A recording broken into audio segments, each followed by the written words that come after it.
As I sit here as the Clippers and Mavericks game finishes up, it's not officially over, but it really is over because the Clippers are down 50 points.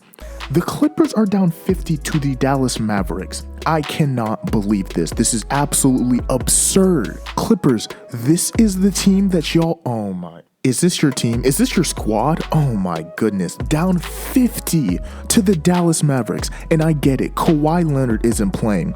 But that is no excuse to be getting blown off by the Dallas Mavericks, who don't even have Kristaps Porzingis.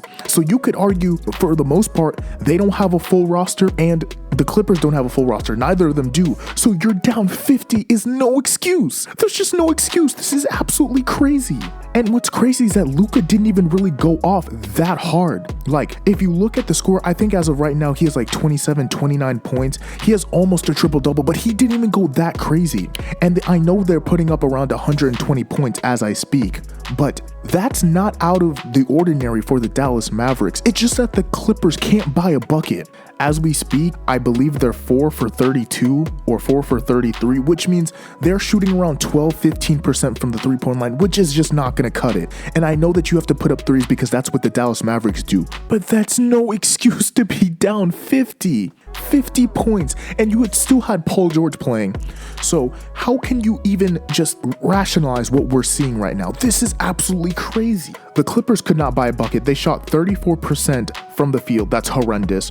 12% from the three-point line, that is horrendous, and 85% from the free throw line, which is acceptable. But oh my goodness, you guys could not buy a bucket. They struggled so hard in that first half, which is really when the game was playing. Or after the first half, you could tell that the Dallas Mavericks really took their foot off the pedal. They weren't trying all that much. I'm not even sure if Luka played all that much in the second half. So, like, what are you doing? This is just absolutely pathetic. I don't care what you say. And I get it. Kawhi is very valuable to the Clippers, but you cannot be a championship squad when one of your star players sits out and this is the result. 50. Just no way. There's just no getting around to what just happened. It's just not acceptable. I don't care what you say.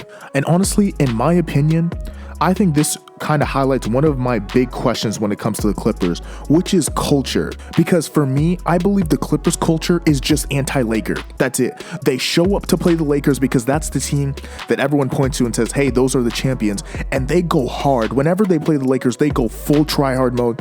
That's the team that they want to play. But for all the other teams that they play, they really don't hold that same energy. It's really just an anti-Laker culture. Oh, we're going to punish the Lakers. We're going to go at them as hard as we can.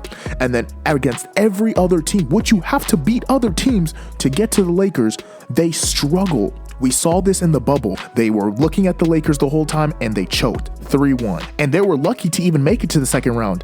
I would argue that if Kristaps Porzingis didn't get an ejection and he didn't get injured, they might have won that series. Legitimately, Luka might have beaten the Clippers. But they were lucky to get to the second round and they still lost a 3-1 lead in the second round to the Nuggets. My point is this: if you're going to be the Clippers, you have to set up some sort of culture. There has to be a culture in place. You can't just say, oh, well, we're just gonna play as hard as we can against the Lakers and then forget about the rest. No, because that's really what I think the Clippers culture is. We're gonna show up for the Lakers and nobody else. And that's just not gonna cut it in the NBA.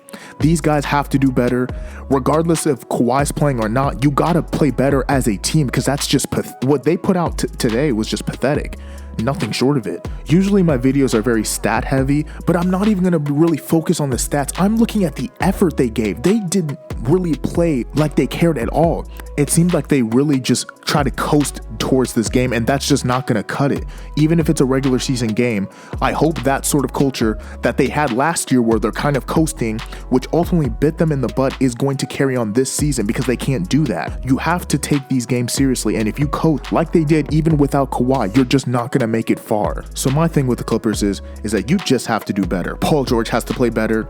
The team has to hit threes, and I get it, all teams have bad shooting nights, but this is just out of the, like, this is completely out of, like, you're down 50 at halftime. at home, forget it. This is just something out of the ordinary. It's just unexcusable. I don't care how bad you're shooting as a team. This is just not going to cut it. You can't make 4 threes in a game and expect to win. It's just not going to happen. As an NBA team, as players getting paid millions of dollars, you have to make more than 4 threes. You have to. Just flat out. I don't care if you're having a bad night. You have to make more than 4 threes, and you can't be losing by 50 to the Dallas Mavericks. Just won't cut it. Especially when Luka didn't even go off that bad. He was good, but he didn't even go off that hard. Like, you just can't do that. I'm sorry. You really, really can't just play like this. Like, you guys have to be better than this. This is absolutely crazy. I really hope Tyronn Lue gets on them for this type of performance, because if you don't hold these guys accountable now, then you're just gonna let exactly what happened last year come into fruition, and then you're probably not gonna make the Western Conference Finals again for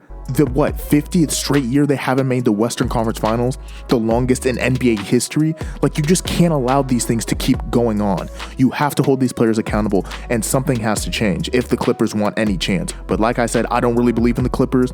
I'm not a Clipper fan, never have been, never will be. So whatever happens, hey, you just got to chalk it up to this is what they signed up for. This is what type of team they are. So if the Clippers want to win, they better do something about it now before it gets too late. And this type of performance just can't happen again. Cannot. But without further ado, guys, that is all I have for you guys today. Thank you guys so much. If you listened this far, please drop a like on this video, and please subscribe if you haven't already. I make basketball content, so if you enjoy basketball, you would love this channel. And without further ado, guys, I am out. Peace.